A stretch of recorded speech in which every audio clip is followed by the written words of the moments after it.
বাইরে ভাই এতদিনে কাজের মতো একটা কাজ দেখেন, ইঁদুর নিধনের জন্য আর কি এই দুইটা ছেলে তারা কাজ করে থাকে। তারা মানে কি কি বলে এটাকে, ভাড়া করে, তারা ভাড়া অনুযায়ী তারা কাজ করে। মানে একটা ইঁদুর ধরতে পারলে 50 টাকা আর কি।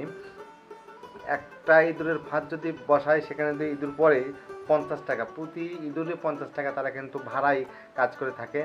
আসলে এই বাঁশের এই তৈরি ইঁদুর মারার ফাঁদটা খুবই জনপ্রিয় হয়ে উঠছে দিন দিন।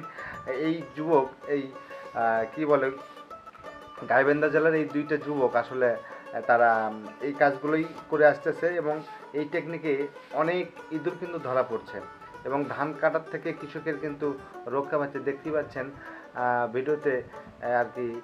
তারা কিন্তু ভাড়ায় কাজ করে, তারা ভ্যানি করে, দুই ব্যক্তি তারা ভ্যানি করে আর কি এইগুলো বহন করে নিয়ে গিয়ে জমিতে বসায়, ফাঁদ পাতে। এই ফাঁদগুলোতে যে কয়টা পড়বে সে কয়টা মানে কি প্রতি পিস 50 টাকা।